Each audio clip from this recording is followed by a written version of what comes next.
welcome back to Pokey Disc Golf. Hope this sounds okay. Today I'm going to be going through my pre-tournament routine, my pre-putting routine, and it also is my routine that I like to do on my lunch break at work.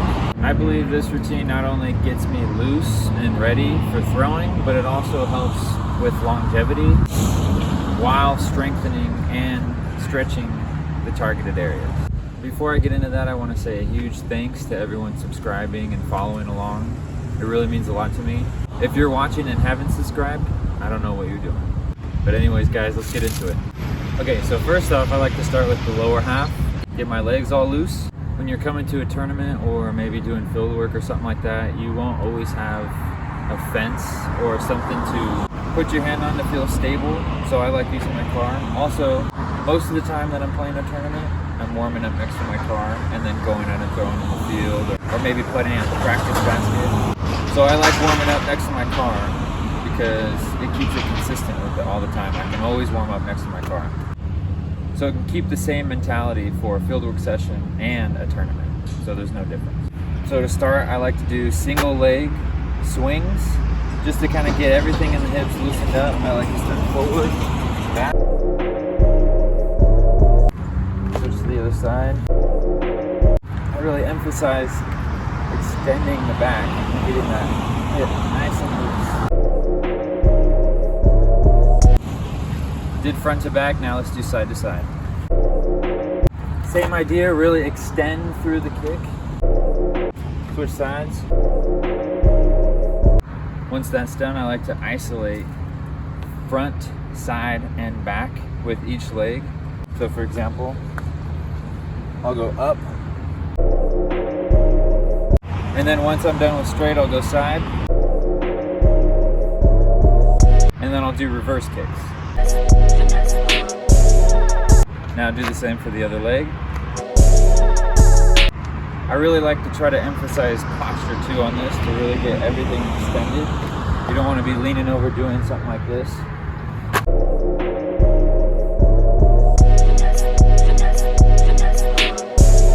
Once the hips are nice and loose, I like to do a little bit of stretching.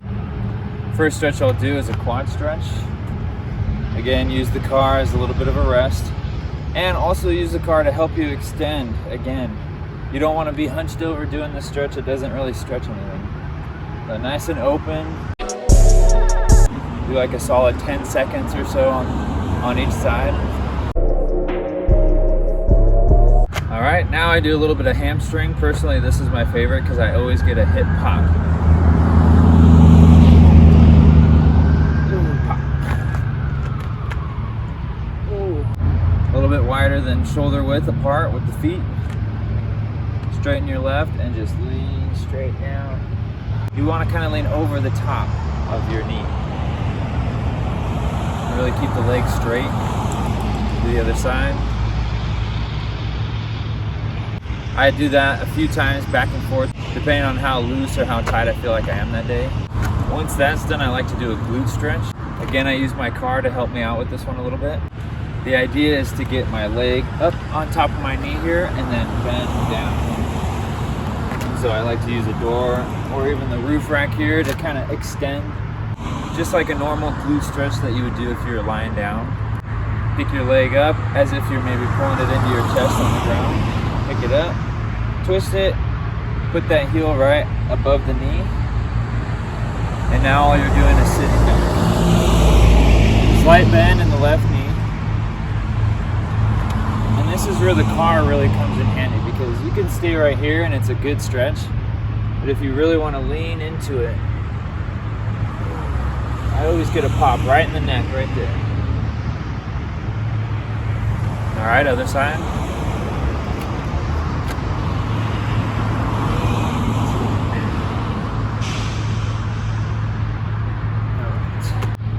All right, and that's the basics for the lower half. Now we're gonna get into the upper half.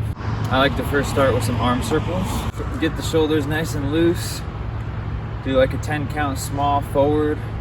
And then reverse it, small backwards, another about a 10 count or so. Now a little bit bigger, forward, and reverse. All right, Do a couple huggers. All right, nice and easy warm to get the shoulders going. And then next I like to use my J-bands. Like I said, I played baseball growing up, so I still got a pair of these. I think they really played a huge role in the development of my arm strength, not only for baseball, but now for disc golf as well. I developed a routine while I was playing, and it's basically the same routine now. There's just slight variations that make it more specific to disc golf. And again, it's perfect to use my car because there's this latch right here that I can just clip it on. So you could use a chain link fence, you could wrap it around a pole and clip it to itself like that. But I like to use my car because it's easy, and like I said, I'll probably be stretching near my car before a tournament, so I can go through the same mental cues before throwing or something like that that I would before a tournament, and really put myself in the same mental space. And I feel like that's a huge advantage. Flip it on, and I like to start with back movements, so it'll be easy for you to see my back. I had to move the camera back so you could see me. So I like to extend these, not all the way, because then it's kind of more of a workout than it is a warm-up. We're just going to be starting with back, using both arms to pull straight back, getting that nice pinch in the back. See how many times I can say back. For these, I like to do about 6 to 8, depending on how much I feel like I need it that day. And that goes with pretty much everything that I'm going to be showing on the bands. All right, after that, we're gonna be pulling back, single arm at a time. I'll show you how that looks. This is really good for disc golf because, I don't know about you, but when I first started throwing, the back side of my shoulder is what hurt the most. I feel like I was pulling, not with the big muscles, but with the small muscles in my shoulder.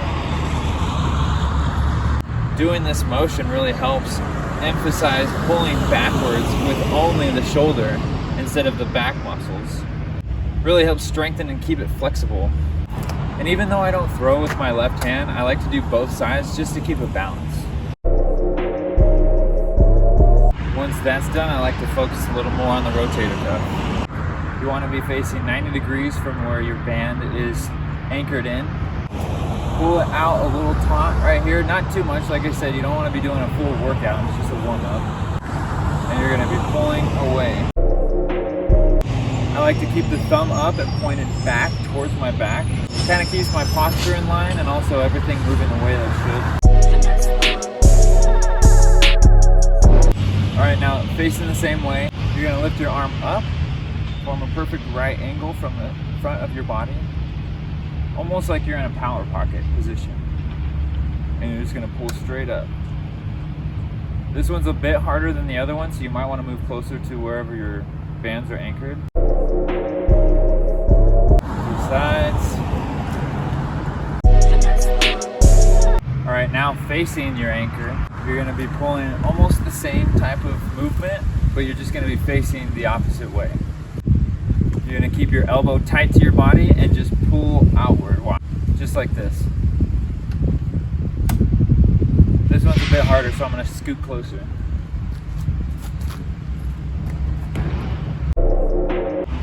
Again, keeping the thumb pointed up and pointed back, keep my posture up. Alright, now once we're done with all the little movements, I like to sort of simulate a backhand throw with the band. I really emphasize the weight transfer from my backside to my front and pulling with the big muscles, not just... You don't want to be practicing flying open like this and rounding. You want to work on pulling through.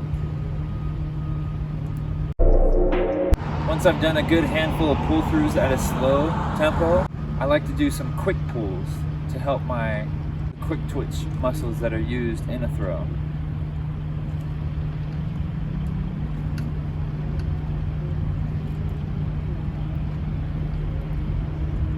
And again, it's not exactly how a disc golf throw would be. It's kind of hard to do that with bands exactly because your arm extended right here is in a compromised state to hold a weight from a different area other than straight down from the ground.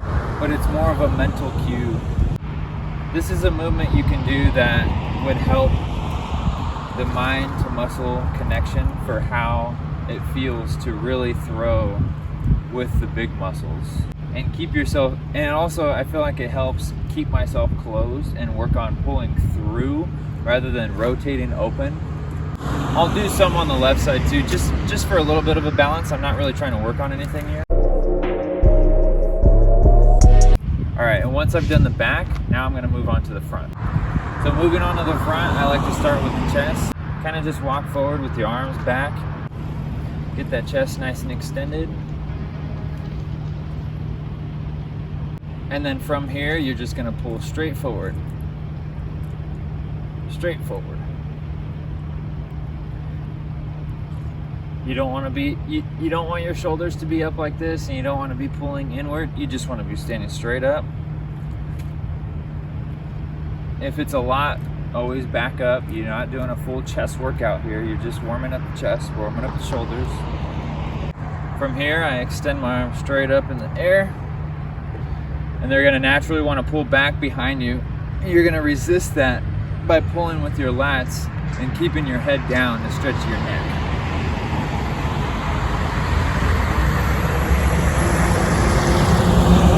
All right, and then from here, you're gonna extend the arms up again. Keep them close, keep your hands close. And we're gonna do tricep extensions. You don't want your arms flaring out to the side, doing all this crazy stuff. You want to keep your arms tight, elbows forward, straight up.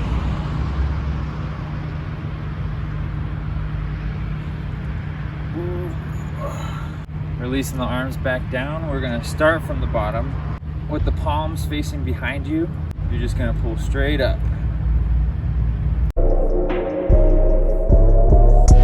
Really gets the front of the shoulders and the chest nice and warm. Now once we're done with that, what you're gonna do is you're gonna bend your arms up and out, like so.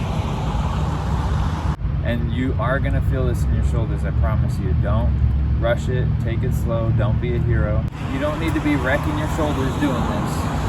But you wanna start with your arms out like this and pull in. Arms out, extend the chest open, pull in. You're not using your chest and your shoulder to do this. You're keeping everything open and only moving your arms. All right, now we're going back up to the top, arms up, about shoulder height, and we're going forward. When you raise your hand like this, you don't want to stop in line with your head. You want to have your arm go back a little bit further for that stretch, and then pull forward. A little bit further, pull forward. All right, now we go into single arm movements. We're gonna face 90 degrees from wherever it's anchored. A little bit taut, pull it close to your body. Keep your arm tucked, and all you're gonna do is pull away. Pull away.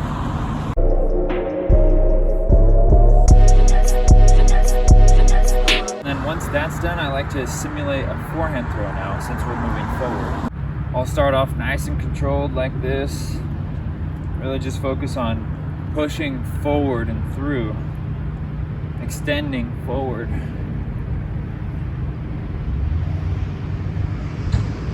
And then I like to do a few emphasizing the elbow and how far it reaches back when you throw. If you pause a forehand throw, when you're throwing, a lot of times the arm is in this state and then it pulls through and you whip through. So it only makes sense to practice putting your arm in that compromised position and using controlled weight that you can pull through in order to strengthen all those tendons and muscles in that area. Start back, pull through. And you don't want to lead with the elbow and pull like that. You're just pushing through, almost leading with right here in the forehand, just pulling through and then extending with your arm like you would throw. Balance time.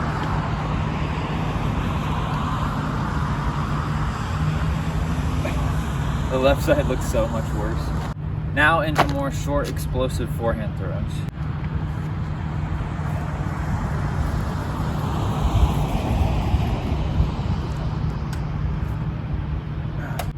A lot like batting in baseball, there's a lot of moving parts when it comes to a throw. Everyone has their own style, their own routine. But when it comes down to actually throwing, the form is pretty simple. It's planting with the front, rotating the hips first, and then letting your arm lag, just like I was saying, and then firing through at the last second. Once I'm done with that last movement, I like to just do a little bit of a stretch. Right arm across, switch to left, then a little bit over top. Make sure you work on your posture right here as well. You don't want to be hunching over. You want to be standing up straight, arm up, left side. That's pretty much my routine for field work, pre-tournament, on my lunch break, pretty much any time that I'm about to throw or even when I can't throw, just to feel like I'm doing something for my body that's disc golf related. This routine has really helped me with my athletic performance over the years. It's definitely helped me with my disc golf progression. It's helped my soreness, especially early on when I started throwing a lot. If you don't already have a pre-throwing routine, I highly recommend trying this one out. If you have a set of bands, you don't need J-bands. You could use J-bands. I could put their website in the description so you guys can check them out. But any regular band or tube, or even a band like this that doesn't have any handles, you could still find a way to make something like this work for you. If you do something different, feel free to comment. Maybe there's something that I should add to the routine that'll help. If you have any critiques, let me know. Thank you everyone again so much for following along on social media, liking, commenting. I love interacting with you guys. I'll be putting out more videos soon. Make sure you like this one. Let me know in the comments if you like videos like this. Drop a like if this routine has helped you in any way. Thanks so much again. That's all I got for you today. Follow me on social media at Clokey Disc Golf. That's Clokey Disc Golf. And we'll see you in the next one. Thanks guys.